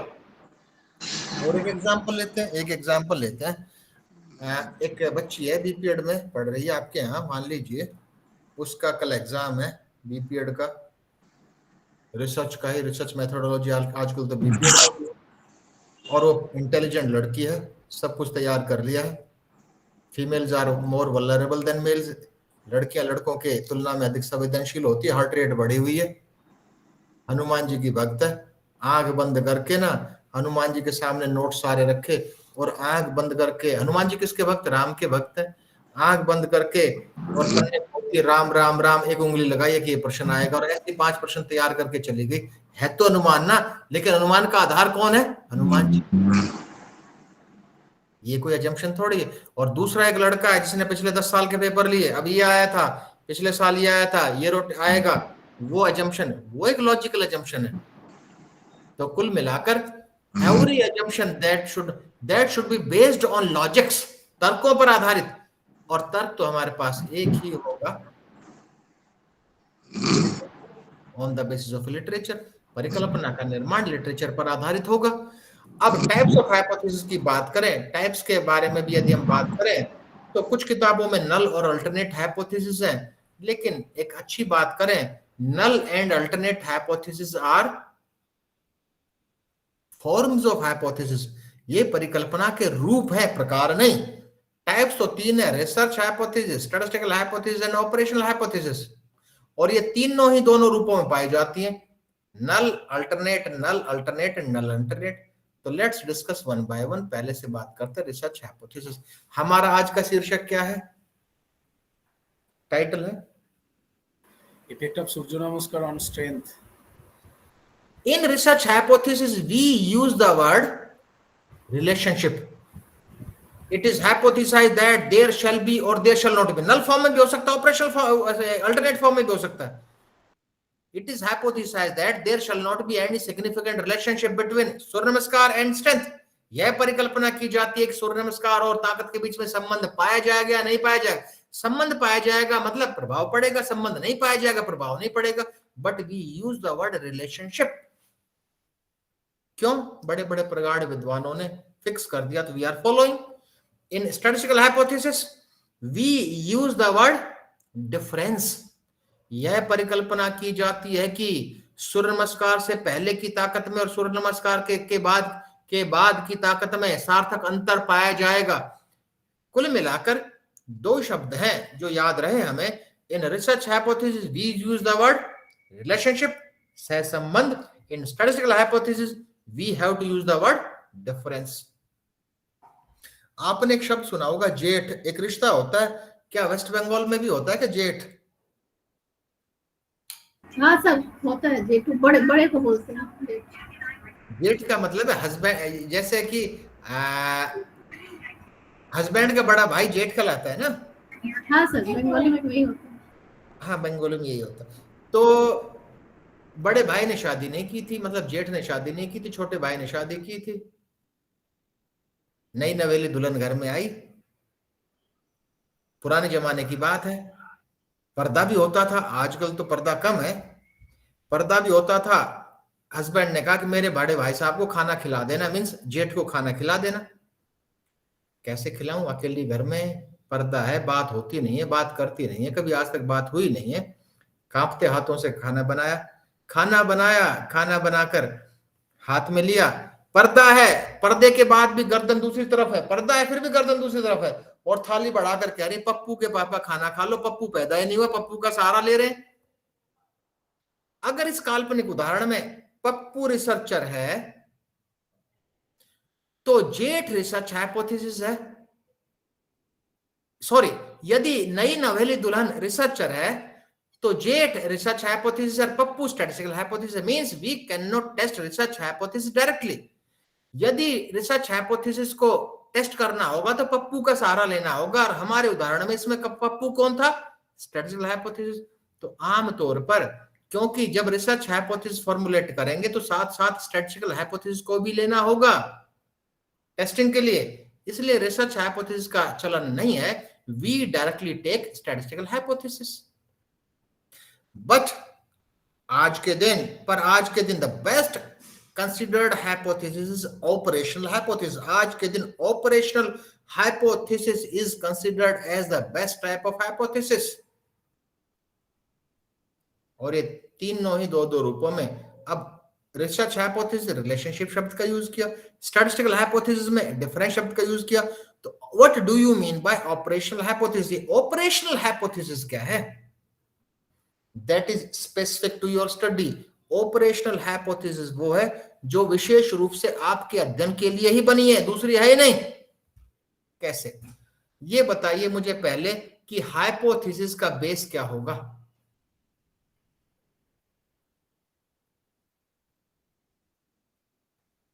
किस आधार पर आप परिकल्पना का निर्माण करेंगे? What is the base of hypothesis? As per our research problem, literature, yes, यानी base of the hypothesis is literature, Based on the literature, sir. आप अध्ययन कर रहे हैं, हाँ लिटरेचर, आप अध्ययन करने वाले हैं effect of Surya Namaskar on strength, कि सूर्य नमस्कार का ताकत पर प्रभाव। तो सूर्य नमस्कार के ऊपर जितने भी अध्ययन हो चुके होंगे आप पढ़ेंगे उनको, तभी तो परिकल्पना का निर्माण करेंगे। तो आपने लिटरेचर के लिए इंटरनेट का सहारा लिया, लाइब्रेरी का सहारा लिया। आपके सामने दो ही दशा होंगी, लिटरेचर मिलेगा या लिटरेचर नहीं मिलेगा, यही होंगी ना सर, को तीसरा तो हो नहीं सकता। जरूरी नहीं है लिटरेचर मिले भाई, लिटरेचर आप जो अध्ययन करने वाले हैं उससे संबंधित लिटरेचर मिल भी सकता, नहीं भी मिल सकता, और मिलेगा, अवेलेबल है। अब उस दशा में भी दो हो सकते हैं, सफिशिएंट भरपूर मात्रा में, इनसफिशिएंट। अब ध्यान दीजिए, non availability of literature is strong base to formulate null hypothesis. यदि सूर्य नमस्कार के ऊपर अध्ययन हुआ ही नहीं है तो आप नकारात्मक शून्य परिकल्पना लेंगे, नल हाइपोथेसिस लेंगे। यह परिकल्पना की जाती है कि सूर्य नमस्कार का कोई प्रभाव नहीं पड़ेगा ताकत पर। इस प्रकार का अजम्पशन तभी लेंगे जब आपके पास कोई बेस, कोई लिटरेचर है ही नहीं। और हम आजकल भी नल हाइपोथेसिस लेते हैं। नल हाइपोथेसिस वहां उस क्षेत्र में जरूरी है जहां पर लिटरेचर है ही नहीं, जहां पर बिल्कुल नवीन एक नया क्षेत्र है। And insufficient literature is not a strong base to formulate hypothesis. जहां अपर्याप्त होगा वहां भी नल लेंगे। तो ये सफिशिएंट है, सफिशिएंट में भी दो तरह का होगा, होमोजेनियस कि सभी के परिणाम एक जैसे हैं, और हेट्रोजेनियस, कोई कह रहा है कि ताकत बढ़ेगी, कोई कहेगा सूर्य नमस्कार से कम होगी। रिसर्चर फंस गया, उसकी बात को मानूं या उसकी बात को मानूं। अनसफिशिएंट लिटरेचर में भी नल लेंगे, और जहां होमोजेनिटी इन फाइंडिंग्स हो वहां पर नल या अल्टरनेट जो वो अध्ययन कह रहे हैं उनके अनुरूप परिकल्पना का निर्माण करेंगे। ध्यान दीजिए, मुख्य बात, आज के दिन ऐसा बहुत मुश्किल है कि लिटरेचर ना मिले। मेरे कर्सर को देखिए, ना मिले। यह भी बहुत कम है कि इनसफिशिएंट मिले, यह भी बहुत कम चांसेस हैं कि सफिशिएंट मिले और सब एक जैसा कहें। 99.9% चांसेस क्या होंगे कि भरपूर साहित्य मिलेगा लेकिन हेट्रोजेनिटी होगी, सबके परिणाम लगभग एक जैसे नहीं होंगे। इस बात से आप सहमत हैं? Yes sir. तो कुल मिलाकर जहां सफिशिएंट लिटरेचर अवेलेबल है और फाइंडिंग्स में हेटेरोजेनिटी है, वहां पर आप लेंगे operational hypothesis, there you will formulate operational hypothesis. तो ऑपरेशनल हाइपोथेसिस क्या है? इन ऑपरेशनल हाइपोथेसिस, मान लीजिए आपने, हमारा टाइटल है effect of Surya Namaskar on strength, सूर्य नमस्कार का ताकतवर प्रभाव। आपने 100 अध्ययन लिए, कोई कह रहा है बढ़ रहा है, कोई कह रहा है घट रहा है, कोई कह रहा है कोई प्रभाव नहीं पड़ रहा, क्योंकि किसी ने सूर्य नमस्कार सर्दी में करवाया होगा, किसी ने गर्मी में करवाया होगा, किसी की स्पीड अलग रही होगी, किसी ने 1 घंटे करवाया होगा, किसी ने हाफ एन आवर करवाया होगा। इंडिपेंडेंट वेरिएबल सूर्य नमस्कार सबने अलग अलग तरह से करवाया होगा, और डिपेंडेंट वेरिएबल भी मापन, किसी ने तुरंत, किसी ने रेस्टिंग कंडीशन में ब्लड प्रेशर एक ताकत मेजर की होगी, किसी ने डायनोमीटर से, किसी ने ग्रिप स्ट्रेंथ ली होगी, किसी ने आर्म स्ट्रेंथ ली होगी, डिपेंडेंट वेरिएबल में डिफरेंस रहा होगा। तो परिकल्पना के शब्द कुछ भी हो सकते हैं, but we have to explain independent and dependent variable in detail. हम इंडिपेंडेंट और डिपेंडेंट वेरिएबल का वर्णन विस्तार से करते हैं। यह परिकल्पना की जाती है कि सूर्य नमस्कार से ताकत बढ़ेगी यदि सूर्य नमस्कार आधे घंटे 1 घंटे सुबह सर्दी के मौसम में इस स्पीड से किया जाए और ताकत को ग्रिप स्ट्रेंथ के माध्यम से मापा जाए। तो ये एक है, in operational hypothesis we have to explain independent and dependent variable in detail. तो ये कहानी थी हाइपोथेसिस के, ऑपरेशनल हाइपोथेसिस की कहानी थी। तो हमने 2 स्टेप्स की बात कर ली। वी आइडेंटिफाइड प्रॉब्लम, हमने समस्या की पहचान कर ली, एंड वी फॉर्मुलेटेड हाइपोथेसिस, हमने परिकल्पना का निर्माण कर लिया। अब बात करते हैं 3rd स्टेप। सिंपल सी बात है, 3rd स्टेप क्या है? Data collection of data. अब आंकड़ों का एकत्रीकरण करेंगे। सर आंकड़ों का एकत्रीकरण कैसे, कहां से करेंगे? पॉपुलेशन से करेंगे, सैंपल के रूप में।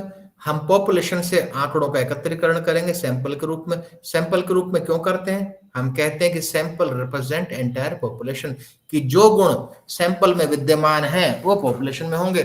हम अनाज की बोरी का सिलेक्शन करते हैं कि अनाज अच्छा है नहीं है, एक मुट्ठी भर देखते हैं, वो मुट्ठी ठीक है तो हम कहते हैं मुट्ठी भर अनाज ठीक है, तो हम कहते हैं पूरी बोरी ठीक है अनाज की। तो क्या ये सही बात है?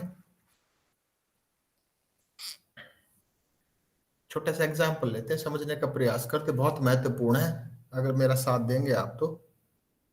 सर हमारा शीर्षक क्या है?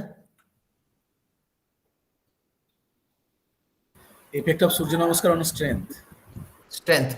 डिपेंडेंट वेरिएबल क्या है? स्ट्रेंथ। आपने सर अपने कॉलेज में, आपके कॉलेज में टोटल कितने स्टूडेंट्स हैं? 2000 सर। 2000 पॉपुलेशन हो गया, एग्री? Yes sir.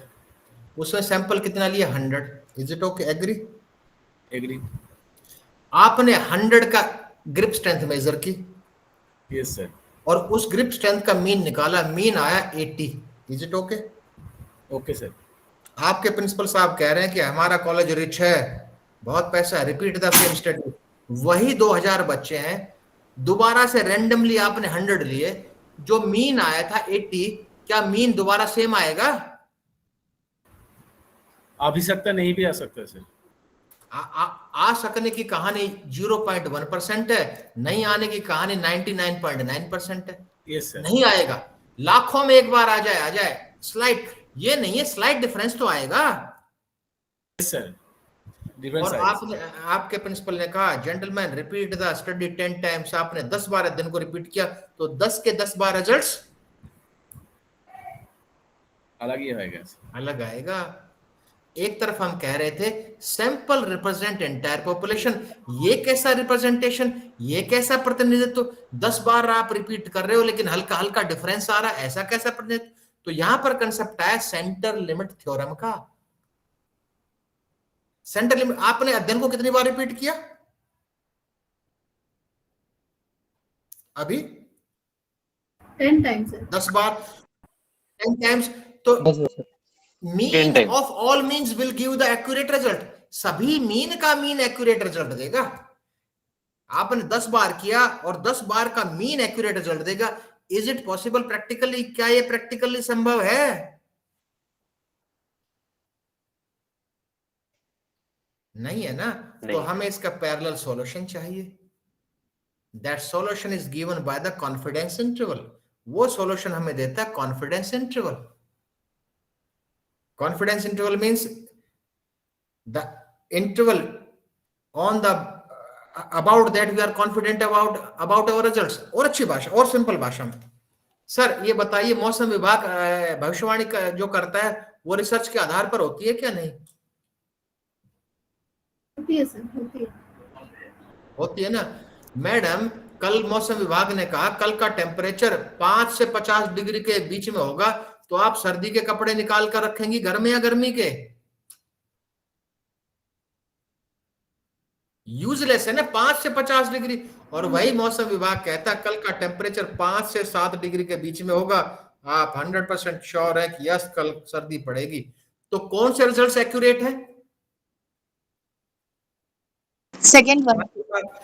जितना कॉन्फिडेंस इंटरवल कम होगा किसी भी अध्ययन में, उतनी ही क्वालिटी उस अध्ययन की अधिक होगी। यदि आप PubMed index, Scopus index, top journals देख लीजिए, उसमें कॉन्फिडेंस इंटरवल दिया रहता है। क्यों?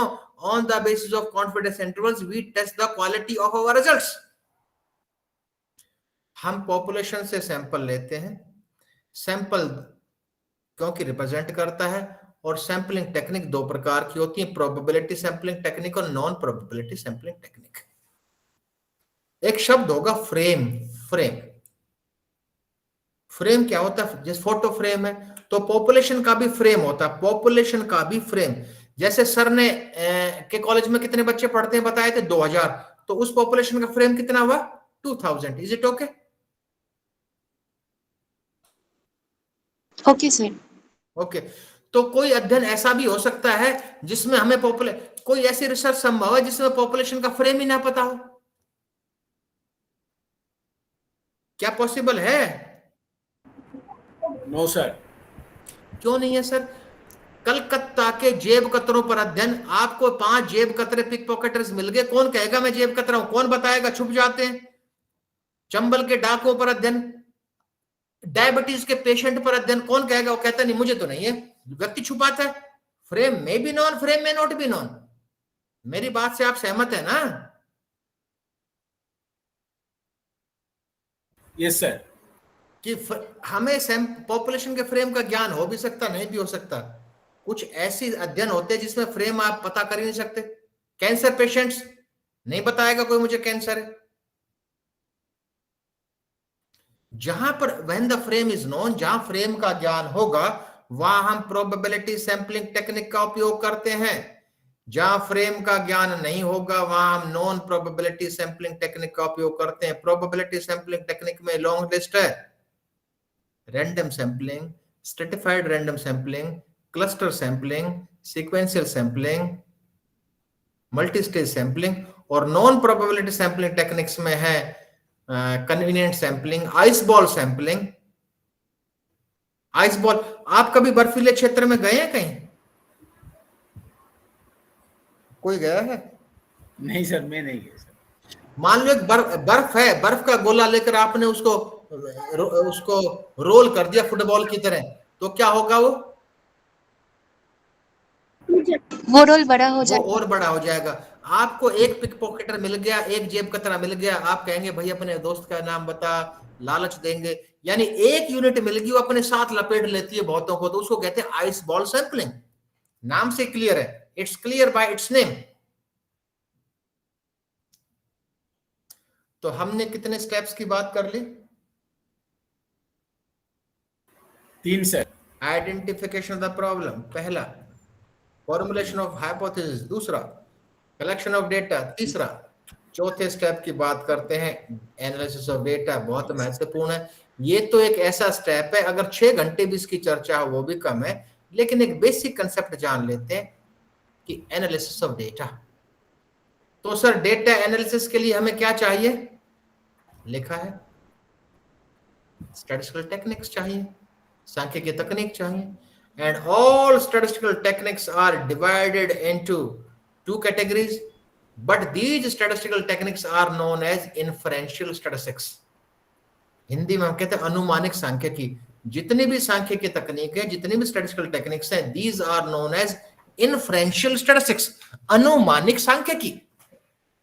Since we use these techniques, since we apply these techniques to draw inferences, हम अनुमान लगाने के लिए इस सांख्यिकी तकनीकों का हम उपयोग करते हैं, इसलिए हम कहते हैं inferential statistics.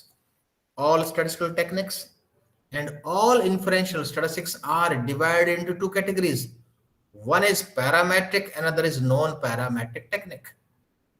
The first category is known as parametric, another category is known as non-parametric technique. और हम आंख बंद करके पैरामेट्रिक टेक्निक का उपयोग करते हैं, but few assumptions should be fulfilled, कुछ मान्यताओं, कुछ न्यूनतम मान्यताओं की पूर्ति होनी चाहिए, अन्यथा हम पैरामेट्रिक टेक्निक का उपयोग नहीं कर सकते। And these assumptions are data should be normally distributed, data normally distributed हो। दूसरी है इंटरवल या रेशो स्केल। याद कीजिए हमने स्केल ऑफ मेजरमेंट की बात की थी, 4 स्केल ऑफ मेजरमेंट थे, नॉमिनल, ऑर्डिनल, इंटरवल, रेशो। उन 4 स्केल्स में से इंटरवल और रेशो स्केल में लगा सकते हैं पैरामेट्रिक, नॉमिनल और ऑर्डिनल में नॉन पैरामेट्रिक लगाना पड़ेगा। But non parametric statistics can be applied in any distribution and can be applied in any scale of measurement. तो स्केल ऑफ मेजरमेंट हम 4 बात कर ही चुके हैं, nominal, ordinal, interval, ratio. Variables के टाइप्स में जब बात कर रहे थे तो हमने बात की थी। तो कुल मिलाकर पहला नॉमिनल स्केल है, हमारी बाध्यता है नॉन पैरामेट्रिक टेक्निक का उपयोग करना पड़ेगा। दूसरा ऑर्डिनल है, हमारी बाध्यता है नॉन पैरामेट्रिक टेक्निक का उपयोग करना पड़ेगा। And in interval and ratio scale, we can apply parametric.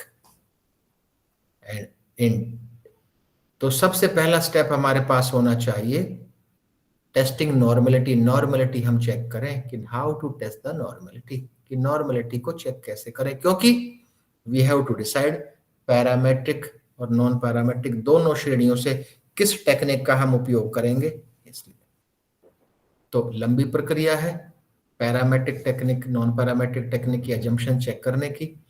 तो वैसे तो ये तो अनंत कहानी है। My services will always be available, मेरी सेवाएं रहेंगी, हमेशा उपलब्ध रहेंगी। तो अभी अगर हम टेस्टिंग नॉर्मेलिटी की बात करेंगे तो we require minimum half an hour. तो now your questions are invited. अब आपके प्रश्न आमंत्रित है। We have discussed about few basic concept of research.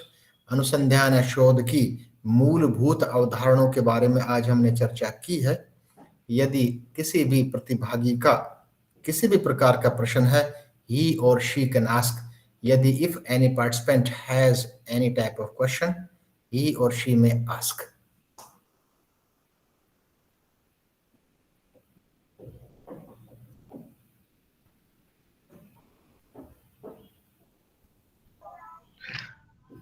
যদি কারো কোনো কোশ্চেন আছে তোমরা জিজ্ঞাসা করতে পারো। पहले तो हम चैट बॉक्स में एक क्वेश्चन है उसको पहले ले लेते हैं। सुब्रो दास पटना एक स्टूडेंट है हमारा, उन्होंने क्वेश्चन किया है, sir if sports person want to go for research work, how can they go, what are the steps, is it important to know philosophy? No, there is no need. नहीं, that depends. वो निर्भर करता है कि वो किस क्षेत्र में अध्ययन करना चाहता है। वो एक्सपेरिमेंटल स्टडीज में इंटरेस्ट रखता है, सर्वे स्टडीज में इंटरेस्ट रखता है। फिलॉसफी का ज्ञान तो केवल वही जरूरी है जहां पर ही और she want to do philosophical researches, क्योंकि फिलोसफिकल रिसर्चेस फिलॉसफी का ज्ञान होना इसलिए आवश्यक है कि in philosophical researches we have to expand the hypothesis. हम परिकल्पना के निर्माण करके उसका एक्सपेंशन, उसका विस्तार भी करते हैं। तो देयर इज नो नीड। और ये जो प्रश्न पूछा है इन्होंने, तो we have discussed about the step. इन्होंने पूछा है कि हाउ कैन दे गो, तो we have to follow the different steps. First we have to identify the problem. सबसे पहले वेरिएबल का सिलेक्शन कीजिए, टाइटल का निर्माण कीजिए और डिसाइड कीजिए कि आपको एक्सपेरिमेंटल, सर्वे, फिलोसफिकल, हिस्टोरिकल या केस स्टडी किस प्रकार का अध्ययन करना है। उस प्रकार से आगे बढ़ना है आपको।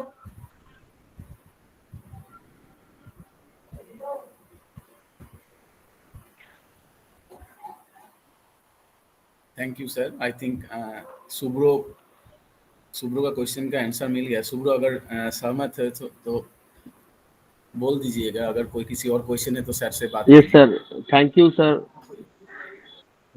Okay. Now move raise your hand. एक क्वेश्चन है ज्योति का, means to say we can generalize the research is a basic research. Yes, when generalization is possible, that is known as basic research, pure research, fundamental research. Or only 2 questions are there. No question is there.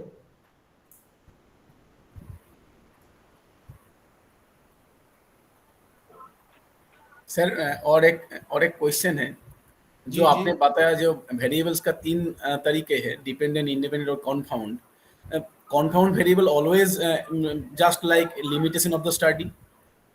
नहीं, confounding variable हमेशा limitation ही रहेंगे। Confounding variable को हमने 2 भागों में बांटा था, इंटरवीनिंग एंड एक्सटेनियस। तो आपके इंटरवीनिंग लिमिटेशंस होंगे जिनको आप when we are not able to control, लेकिन जहां आप कंट्रोल कर सकते हो वो लिमिटेशन क्यों होंगे? डेली रूटीन क्यों होगा? फूड हैबिट्स क्यों होगा? Okay sir. हाउ एक है संगीता दास जी का क्वेश्चन है, how to write a good conclusion. Good conclusion के लिए that will depend on the nature of the study. आपने अध्ययन किस प्रकृति का अध्ययन किया है। उसमें कंक्लूजन के लिए केवल टूल्स ही पर्याप्त नहीं है। That will depend on your vision, your intelligence, your creativity. उसमें सभी कारक अपनी भूमिका अदा करेंगे, वो किसी एक पर आधारित नहीं है। और आजकल तो बड़ा सिंपल है।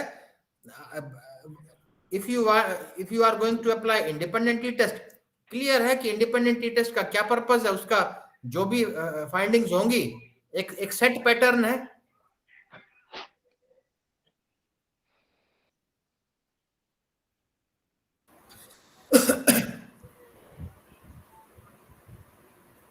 Sir, is it possible to do fundamental research in physical education?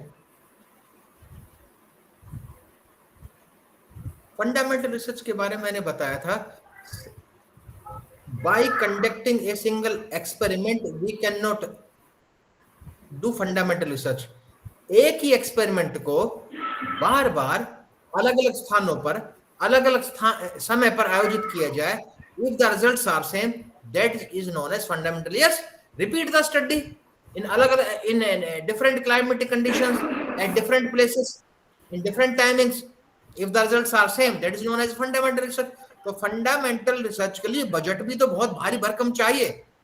Government agencies हैं या कुछ ऐसा है। फंडामेंटल रिसर्चेस, यदि आप for PhD purposes you can not do fundamental researches, you can conduct experiment और सर्वेज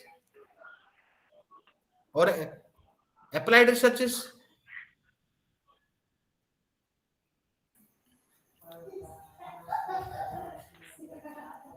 और फंडामेंटल रिसर्च के लिए समय कितना चाहिए?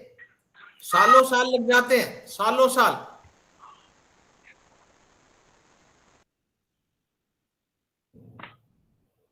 छोटा सा एग्जांपल लेते हैं फंडामेंटल, एक छोटा सा ही एक और एग्जांपल। वी हैव फेस्ड कोविड-19 पेंडेमिक, अभी विश्वव्यापी महामारी कोविड-19 पेंडेमिक का।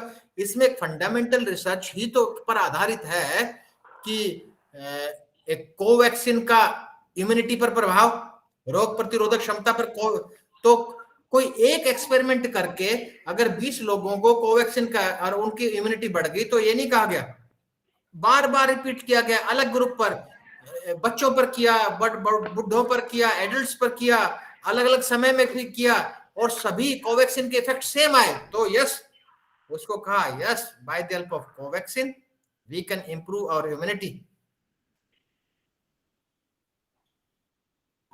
सर और एक चैट बॉक्स से क्वेश्चन आया अभी अरुण नाहिर का, एक स्टूडेंट का, what are the scopes of research?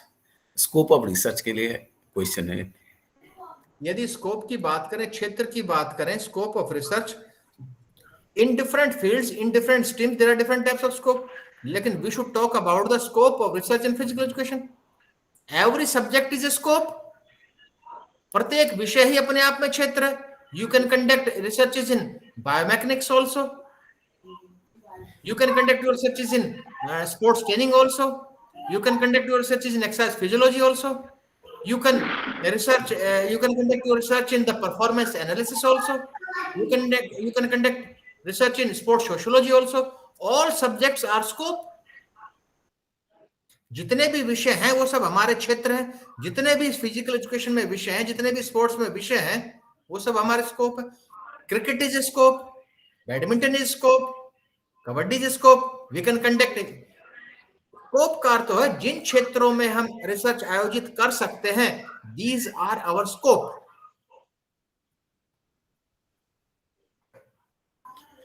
Thank you sir. আজকে যারা উপস্থিত আছেন, যদি কারোর কোনো প্রশ্ন বা সাজেশন থাকে, আপনারা কাইন্ডলি अनम्यूट করে স্যারের সাথে কমিউনিকেট করতে পারেন। अगर किसी का कोई क्वेश्चन या सजेशन है तो आप अनम्यूट करके सर से बात कर सकते हैं।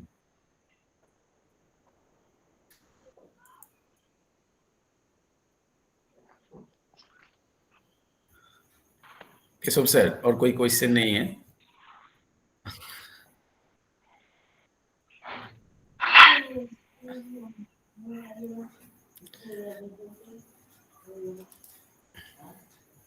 পরিমল স্যার ছিলেন না, ওনাকে একবার ডাকো।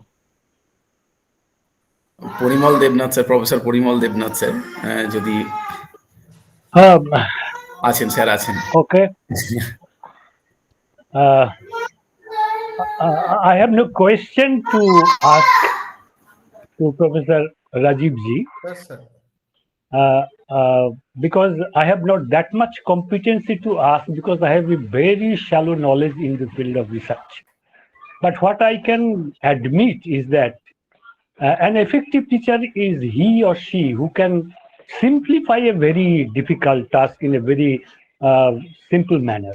And it is you who have done this in this lecture. One thing I can bring to your notice, Professor Rajiv ji, the BPEd students who are just going through this program in our state have very little scope to understand about research, because the contents of the papers which they learn is not that much included in the syllabus. But the master's degree students are immensely benefited today by your lecture. And the questions which were thrown, I think the better questions could have been come if they could understand by going through the entire presentation first, and they, after going through the entire presentation, they could just understand what you have tried to present in your lecture. And if the questions are asked, say, 1 day later or 2 days later, then it would have been better for them to ask some relevant questions. Anyway, I envy your students, because I had not the opportunity to sit in your classroom where you are delivering your lecture, and your students are lucky enough that they got a teacher like you who can very efficiently deliver a lecture, bringing a very difficult thing in a very simple manner. I must congratulate you, sir.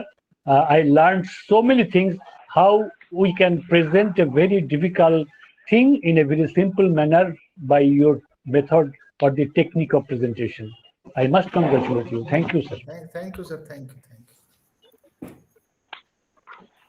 Thank you sir.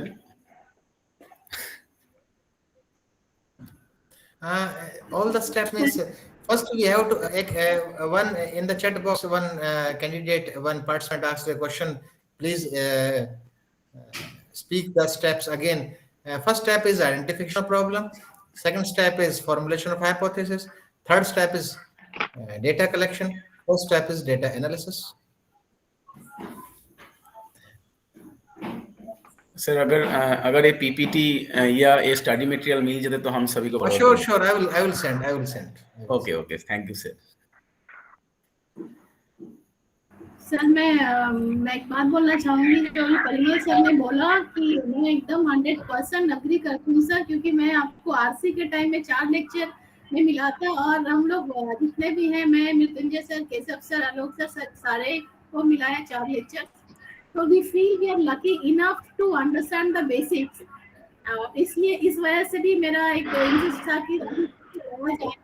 और sir हम लोग बहुत lucky होंगे अगर आप हमारे college में भी अगर आए सर, और हम लोगों को थोड़ा ये करें, तो I will very much grateful to you.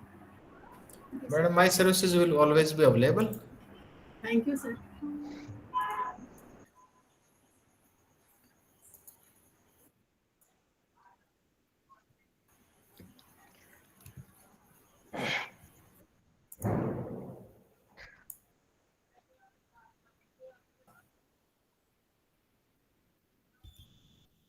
बहुत बहुत धन्यवाद सर।